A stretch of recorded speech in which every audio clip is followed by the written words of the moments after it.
Gostaria de chamar o palco para fazer as honras e fazer essa introdução ao nosso painel de hoje sobre China, o Alexandre, sócio da Think IT.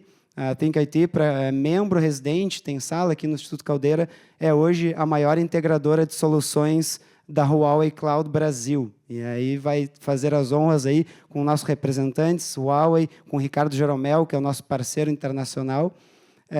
E aí, eu acho que um último recado, para não me esquecer também, falando de China, o Caldeira está realizando mês que vem, final do mês que vem, dia 25 de outubro, uma missão internacional para a China. A gente vai explorar o ecossistema de inovação, tecnologia e inteligência artificial de Beijing e Shanghai. Estamos nas últimas vagas, deve entrar logo mais uma imagem aí no telão, se não entrar não tem problema, mas ainda temos as últimas 3 vagas. Quem quiser participar pode falar comigo, qualquer membro do time Caldeira, vai ser um prazer atendê-los. Então, sem mais delongas, muito obrigado, pessoal, por estarem aqui. Alexandre, prazer. O microfone aqui, a voz é tua. Por favor, faça as honras.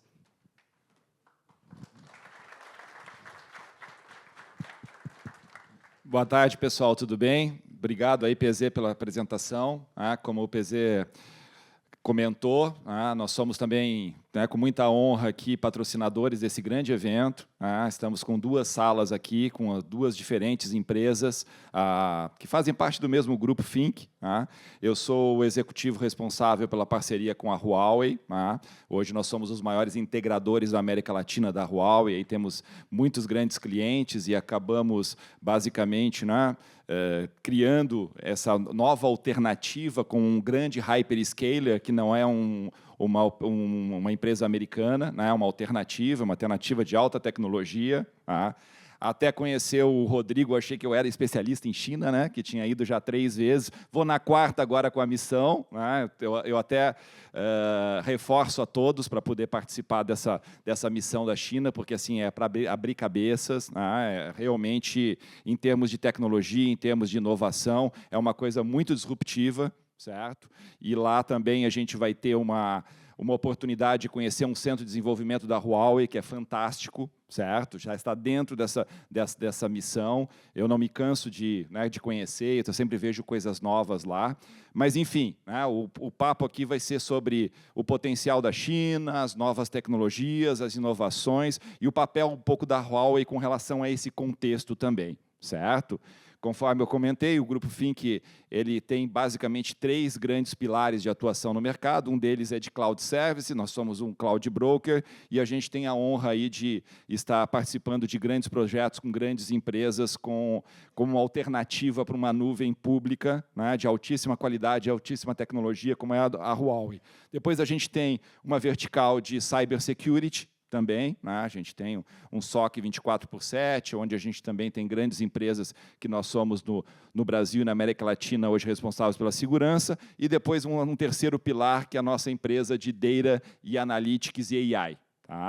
Nós temos 2 salas hoje aqui, a gente convida vocês a participar dos nossos workshops. A de AI é no caminho ali logo depois do Instituto Caldeira, da Sala Caldeira mesmo, onde está a sede aqui do Instituto, e a outra fica na frente do Brasco, todas aqui nesse piso térreo, então é pertinho, não precisa nem subir escada. A gente vai ter o grande prazer de receber vocês e a gente bater um papo a respeito dessas alternativas de tecnologia que a gente tem. Tá bom? Agora, passando para os nossos principais convidados, eu gostaria de chamar ao palco, então, Mr. Yan Hua. Come to the stage, Yan Hua. He is the CEO of Huawei here in Brazil. He's responsible for all the strategy, go-to-market, and the clients that you have here in Brazil, right? So I would like to invite to Wanderson, that is the responsible for the partnerships here in Brazil. And our great specialist in China, that is Rodrigo Jeromel, that will discuss about these subjects that I've mentioned to you, okay? Good luck, guys. Have a nice presentation. Obrigado, pessoal. 谢谢。你好吗？ Turma, nós vamos fazer em inglês. Please have a seat, my friend. I'll make a very brief introduction. He actually understands Portuguese more than you think. He has been living here in Brazil for over 3 years. Huawei is a giant, but before I give this brief introduction, I want you to put your hand up in the air if you have been to China. Quem aí já foi à China? Olha, 1, 2, 3, 4, 5, 6, 7, 8, 9, 10, 11. Umas 15 pessoas. Temos quanto? Umas 100 aqui na sala? Então, 15%. É um número muito maior. Eu não vou perguntar quantas já foram para os Estados Unidos, né? Porque não é bem esse o tema. Mas, assim, o que é fundamental é que China has been Brazil's largest trading partner since 2009. In the past 4 years, every year, Brazil, the trade volume between Brazil and China has reached all-time high volumes. This is going to be the 5th year. Last year, if you look at all the investments that China made abroad, Brazil is 3rd in the whole planet. Only the UK and Hungary receives more Chinese investments. So, eu escrevi um livro sobre a China, chamado O Poder da China. Me manda uma mensagem, LinkedIn, Instagram, que vocês ganham o livro. Escrevi para vocês lerem mesmo. Mas é muito inaceitável a tamanha ignorância que nós temos em relação à China inteira. And if we look to China and we make a list of the 5 most important companies, without any doubt, Huawei will be in this list. Huawei is a giant, over $130 billion of revenues. Quase R$1 trilhão de faturamento. Huawei has been in Brazil since 1999. Huawei changed the planet with the 5G technology. So, my role here is to help these guys to shine and for you guys to understand the best of China. I have been to Huawei's office in Shenzhen, where is their headquarters, in Beijing and Shanghai. And let me tell you, there is no company like that in Brazil with that kind of facilities. It's similar to Caldeira, if you will. So as Pedro said, we're taking a delegation from Caldeira to China, and for sure we're going to be visiting Huawei. So with that introduction being made, my friend, please tell the public about how important Brazil is to Huawei and what do you guys do here in Cloud? Okay, thanks. Thanks, Cloudera, to invite. Okay, I'm very glad to be here, actually. Actually, for Huawei, I think Brazil is one of the most strategic markets. Actually, I think maybe even the most. Okay, like regards to that, we are here around more than 27 years. So we invest a lot. So consider the cloud. Okay, actually because cloud is here around 6 years ago, actually. I think the Brazil market is the best, one of the best strategic market also. And we invest around 3 data centers, 3 available rooms here. Actually, we are trying to invest more. Okay, this is the first one. And the second one, I think we training a lot of the talent. We did a lot of the ICT academic and to training the people and also the talent. This is the third one. The second one. The third one, actually, we build a lot of the ecosystem. I mean, local ecosystem together with the Huawei Cloud because we want to grow together with you guys, together with Brazil company or startups, and to grow. And the last one, I think, also is a very important one, because Brazil right now you can see, like regard say that is China is one of the biggest how to say trader. Okay, so I think this is a point. I think Brazil is really important for Huawei, and we will keep to invest and keep to work together and to grow together. Okay, thanks. 谢谢. So Huawei is one of the largest Chinese companies and one of the largest companies overall that are here in Brazil. And we are in this innovation week, and one of the main topics is AI. Can you elaborate a bit further on AI for cloud and what you guys do in AI and what your clients, what kind of solutions they have in terms of AI? I think this is a very hot topics, right? This is the AI. Actually, let me tell you, what is the Huawei's point of view, not only cloud, but all the Huawei company. We think the AI could change the world, also change the life. We think that the computing, I mean the AI computing will be more than 100,000 times in 10 years. 100,000 times in 10 years. This is our imagine. And so that's why we invest a lot about the AI. Actually, Huawei, you guys said that we have more than 100 billion, more than 100 billion revenue, but we invest 20%, more than 20% of revenue for the R&D. So one of the most important parts is the AI. Okay, right now you can see that Huawei have our own AI chipset. We have our own AI chipset. We have our own AI platform actually. I mean the AI, generative AI, the agent platform, called the Versatile. And this can help you to build the application, the more efficiency. And also, of course, cloud is one of the biggest part, and to leverage the AI capability. Okay, this is what we think the AI, and so empower the market, like the AI panel, and for industry. So this is the strategy for AI actually. Thanks. 很好，Wanderson, should we do in English or Portuguese? Ok. O meu amigo entende. Vamos falar um pouquinho em português aqui com o Wanderson, que trabalha na Huawei. E antes de ir para a Huawei, ele morava nos Estados Unidos, trabalhando para uma empresa americana. Conta para o pessoal aqui qual que é a diferença. Acho que todo mundo entende, sabe qual é o sonho americano. Não sei se as pessoas entendem do sonho chinês. Mas conta qual é a diferença cultural de trabalhar para uma firma. Você trabalhava para uma gigantesca americana e agora uma gigante hyperscaler da China.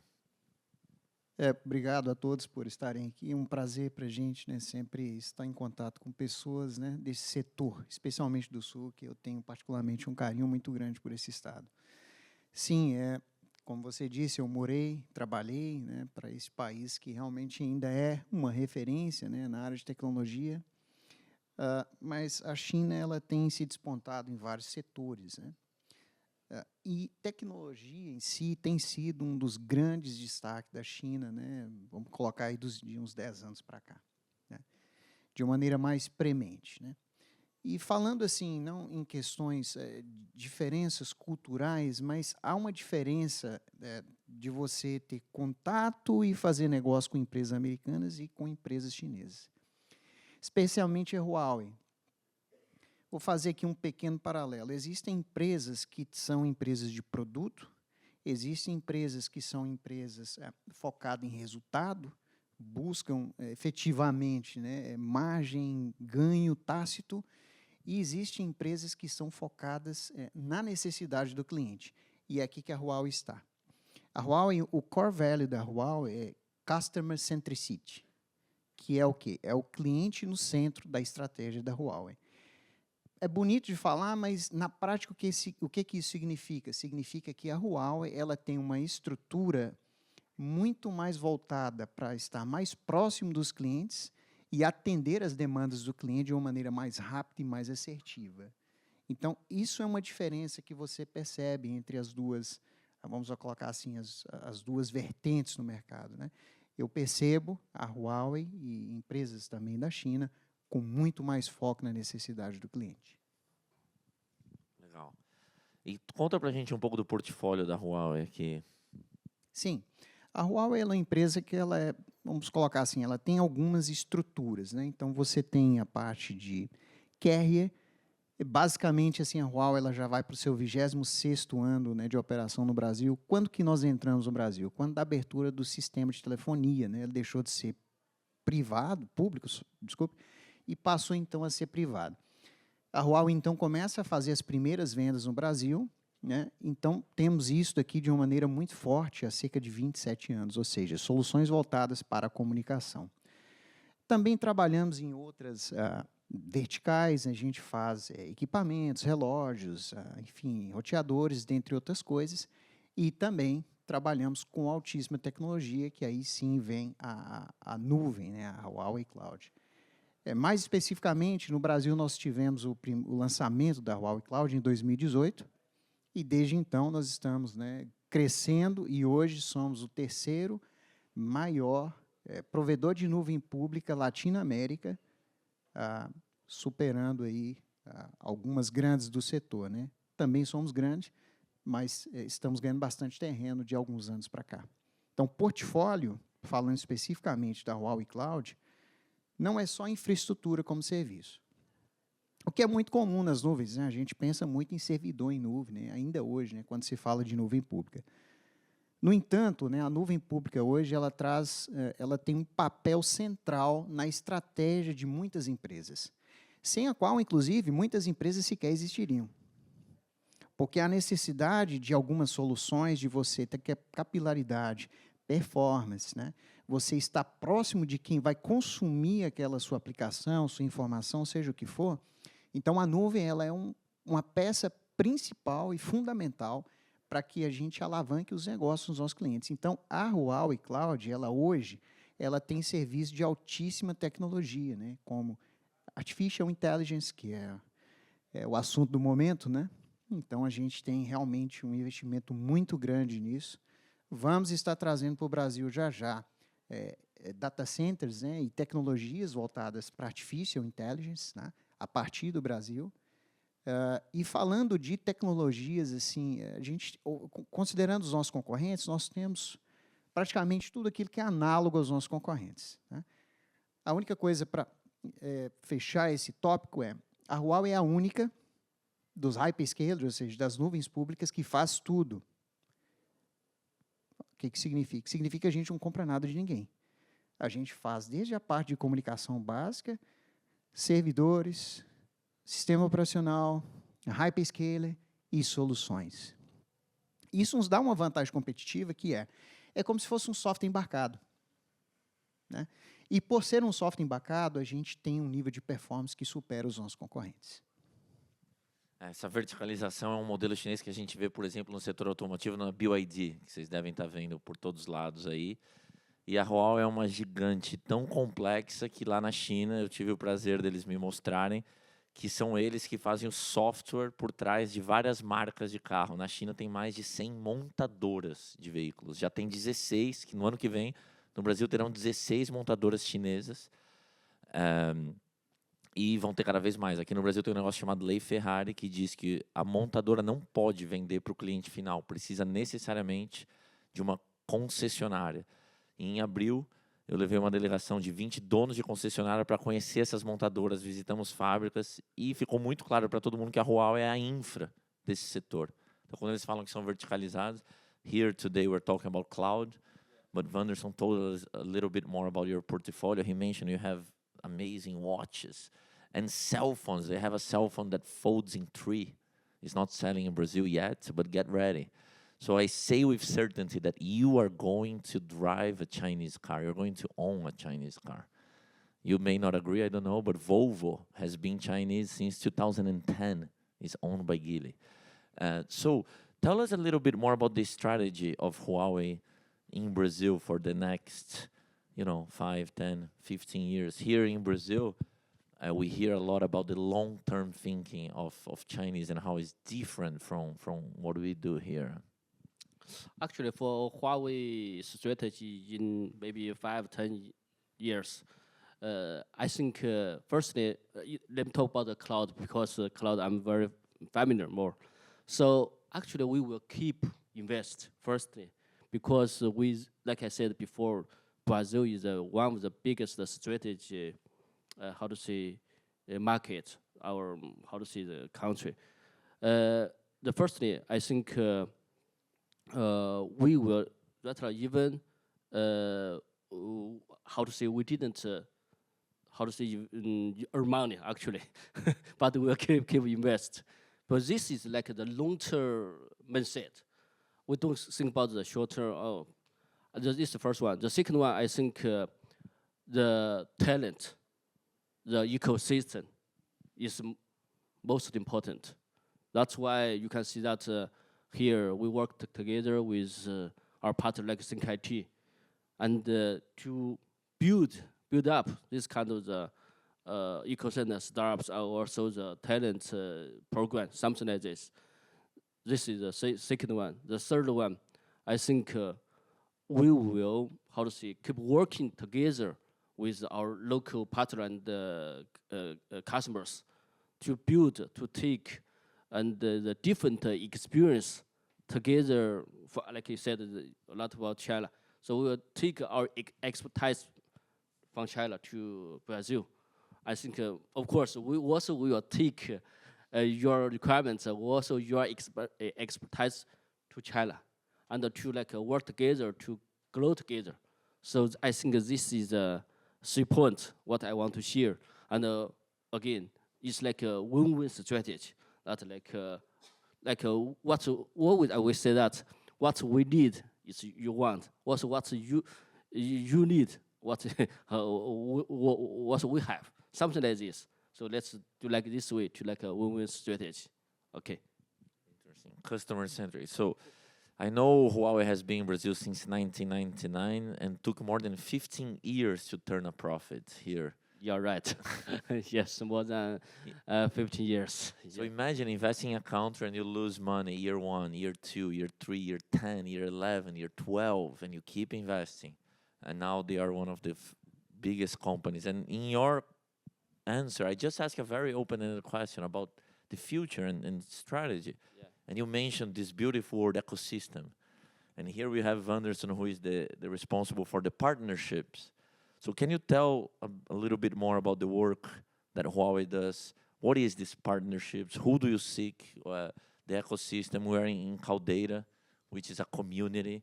Everyone here is looking for partnerships. What do you see in your best partners? What do you avoid? And how can people become your partners? Yeah, that's a good question. Basically, so Huawei has a way to growth. Maybe I can answer in Portuguese. What do you prefer? I will speak in English in order to Mr. Yanhua followers. Yes, basically, how to grow in a sustainable way. This is the secret of this market, right? So usually our competitors, they don't do direct sell.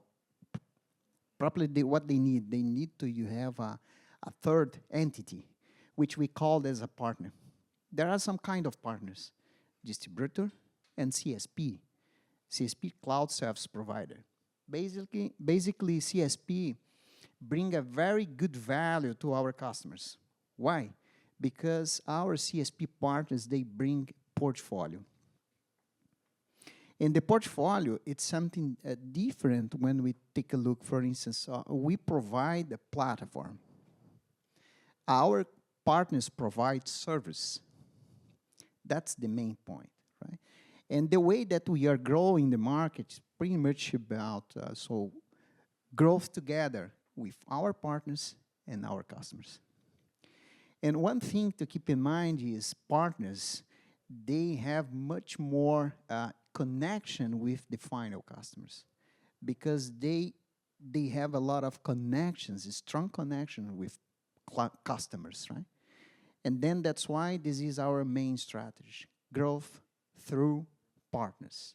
And we are doing a lot of investments around that.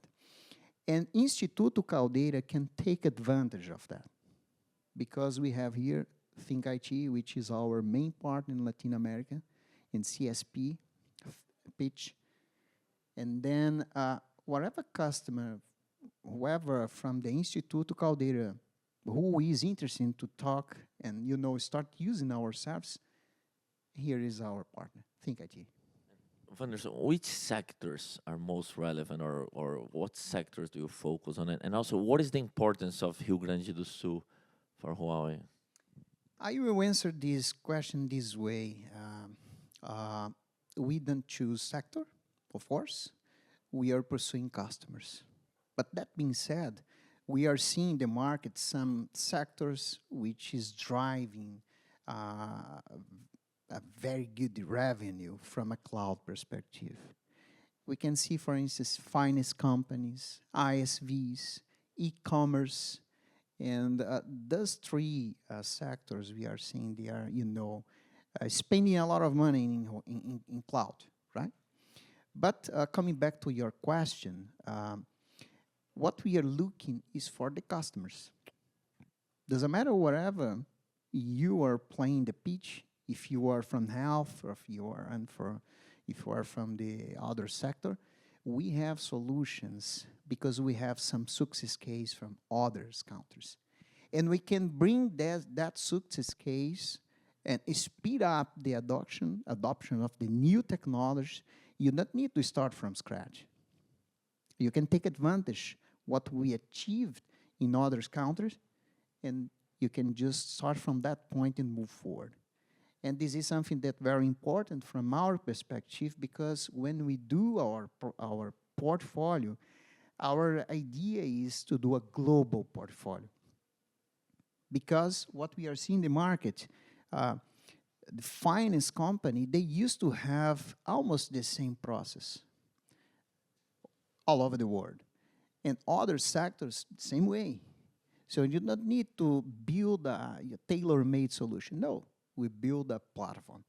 And then our customers can take advantage, as I said, and don't need to start from scratch. So it's very clear, right? I want my friend Alexander to stand up, Alexander, please.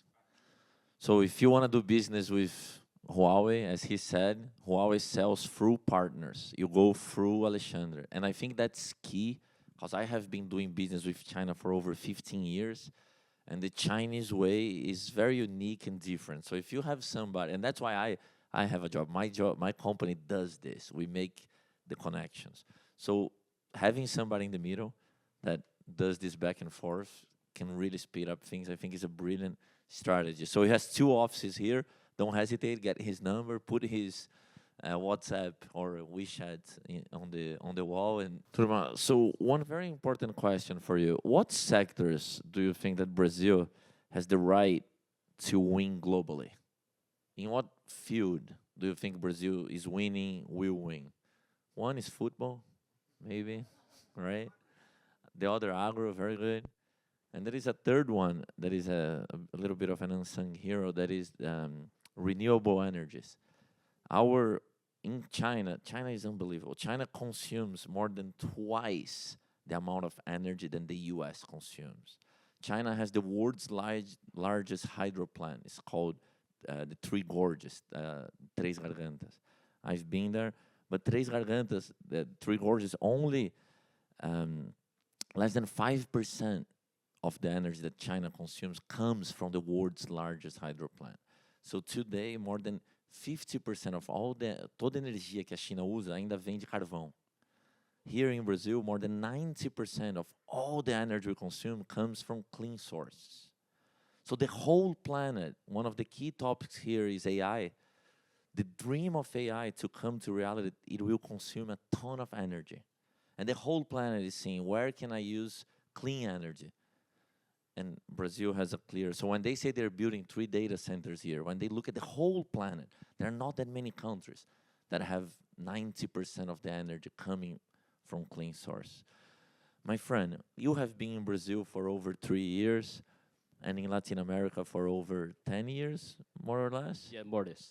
And when you talk to your wife's from Chengdu, a beautiful place, your Very China. difficult, you know. It's the most beautiful place. Who here has heard of Chengdu? 1, 2, 3 people. 3 people.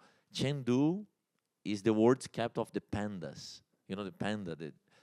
Chengdu, in 2015, just the city, is one city in China, had the economy larger than the economy of Norway in 2015. So when we talk about the scale of China, it's already the world's 2nd largest economy. But if we look in PPP, in the power of the currency, it's already the world's largest economy for over 10 years. What I mean is, if you make $30,000 a year and you live in New York, your quality of life, your standard of living is one. If you make $30,000 a year and you live in here, your standard of living is another. So if you take into consideration the power of the currency, China is already the world's largest economy. So your friends from China, what do they ask you about Brazil? Are they curious? Are they coming here for business? Are they as ignorant as we are about Brazil? And what do you tell them about Brazil? So actually, firstly, I think my friend is asking because I'm here around more than 3 years. Actually, they always ask me, "Where are you?" Oh, I'm in Brazil. So how about Brazil? Firstly, I will talk to him about the, like you said, the football.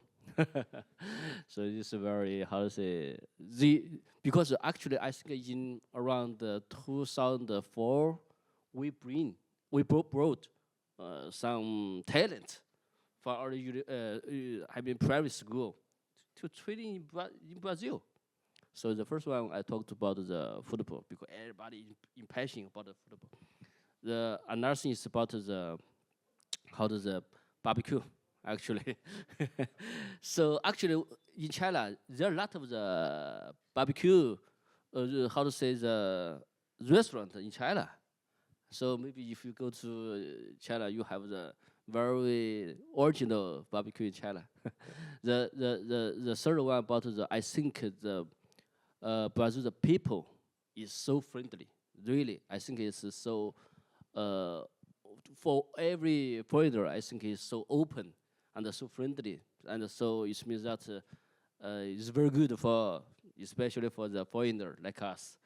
But here, I think I'm working 3 years. I think I'm very familiar about that. I think the fourth one, I think, is about the business. Actually, here we can see that a lot of the Chinese company and come from China to Brazil. Also, a lot of the companies from Brazil to China. So that I think a lot of the bridge is very important. I think like Huawei could be the one of the bridge to do this kind of business. So I think this is very important. And of course, another very important, also very important, I forgot, is about the view. The view, because Brazil is so big, so beautiful. For example, the Iguazu, the forest, right?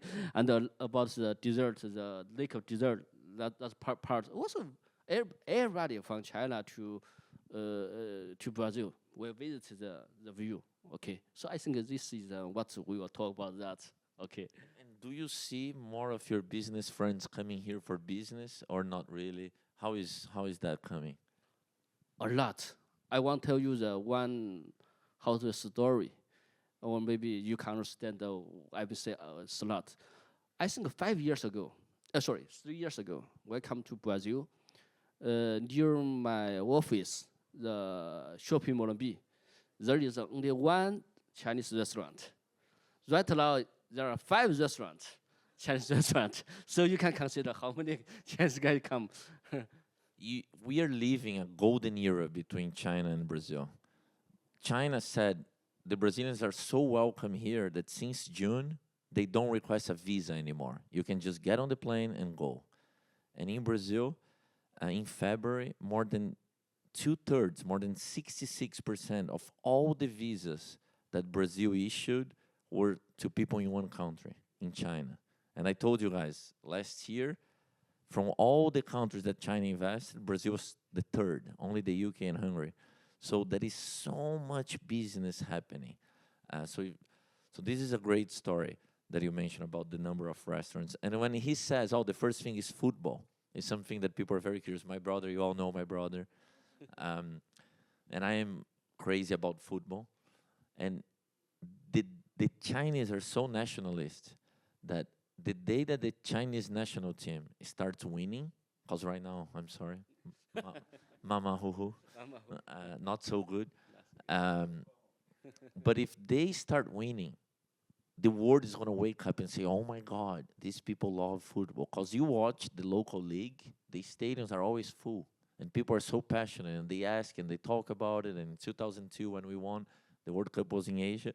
So that's one. And the second, when he talks about the views, he means the Chinese, they love nature. Because to become the world's factory came with a very heavy price there.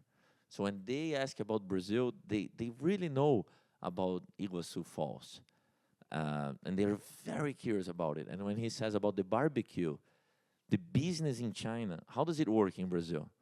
You make a friend, you're going to do business, you have a meeting, and you have a coffee, and you talk business, right?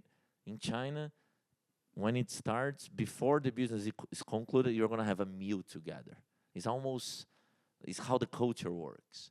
So the Brazilian churrascaria, that is one chain called Latina, that has more than 9 places, and it's a very big, famous place. So my advice to you, you're going to see more and more Chinese business people. Don't try to behave the same way you behave with Westerns. Invite them for a meal. Invite them to go or show pictures of Iguaçu. Or, they really value these things. Wanderson, how is your work with the Chinese when you compare your colleagues? There is this famous saying of 996, that they work from 9 a.m. to 9 p.m., 6 days a week. Is it truly crazy hours? And how do you compare the relationship, the cultural aspect? It's a good point. Yes, usually the people from Asia Pacific, they used to work a lot. But Chinese in another level. They used to work like 24/7. Yes, this is something very, that come from the culture. And what does it means? It means they care about the delivery. So Chinese people, they care about how to deliver better and better every single day. This is something very important in our culture, in Huawei culture. So customer centricity. Let me try to speak in Portuguese. It's going to be better to the audience. Né? O que eu quero dizer é a cultura chinesa, especialmente da Huawei, ela transmite essa tenacidade, essa vontade de fazer cada dia melhor em produtos e serviços cada vez melhor para os nossos clientes. Né? E realmente, assim, eles trabalham muito. Mas para liderar o mundo, tal qual a China está fazendo, tem que trabalhar mesmo. Né? Então, hoje, o benchmark é a China. E eu diria que, assim, o que vai dominar daqui para frente são as tecnologias. Não tem um melhor e um pior. Né? Qual que é melhor, qual que é o pior? Não. Existem tecnologias que são muito boas vindo de ambos os lados. Mas a China tem se destacado muito porque a produção científica e as soluções que estão vindo da China têm abalado o mercado, que o diga a NVIDIA, né? Acho que a opção é, pelo menos, você saber o que está rolando. Acho que muitos nem sabem o que está acontecendo na China. Ou, vou trocar minha nuvem. Tem que olhar para um player chinês. Por que não? Está aqui um cara brasileiro que vai te mostrar. Ele trabalha com outras também. Então, não hesitem. E essa coisa que a gente falou da cultura do trabalho, olha que loucura. Eu nasci em 87. Eu sou a primeira geração que não passou fome. Até o começo da década de 80, o povo lá passava fome. Então, acho que essa cultura do trabalho não é só um negócio confuciano e milenar. É porque o pai da turma, o avô da turma, o vizinho da turma, o tio da turma, passou fome. Quando você vem desse contexto, e nos últimos 40 anos, a China teve a maior conquista econômica da história da humanidade, que foi tirar da miséria mais de 800 milhões de pessoas. Então, talvez como curioso, a gente devia estudar para falar, opa, peraí, será que tem alguma coisa que eles fizeram lá que dá para a gente implementar aqui? My friend, what advice do you give to Bashir and to our beloved Brazilians that want to do more business with China? Beyond Huawei, we understand. We talked to our friend who has 2 offices here, even though he supports the wrong football team, but it's okay. But to do business with the Chinese, what do you say? Oh, you want to do business with Chinese people? Do this, do that. Do not do this. Do not do that. What advice do you have? Actually, because if you ask me the suggestion, and for like a Brazilian company to do business with a Chinese company, so I think the firstly, I think is like the trust. The trust is, I think, is the most important. But how to build the trust? Like you said, firstly, let's have the meeting, have the meal. So we build the trust. Okay, this is the first one. I think the same as we did the business with together with the Brazil company. This is the trust. The second one is about the result and the long-term strategy together. I mean, how to say, you must to align each other about because we come here and especially for the Chinese company come here, also you come to China. So the long-term alignment, I think, strategy alignment, I think is very important. And another one is about the, how to say, the deliverable, or maybe like the long-term support. I mean, we must to deliver a good results together. And this is like a circle. So it's like this way we can do, how to say, the most business together and grow together long term. Okay, this is my suggestion. Perfect. Recado final para a turma aí? Sim, só queria agradecer a oportunidade, dizer que o Rio Grande do Sul é importante para nós. A gente enxerga aqui um grande potencial. Rio Grande do Sul é um estado que tem destacado no mercado, no cenário, né? Essa tenacidade que esse povo aqui tem diante de tantas adversidades que vocês enfrentaram recentemente.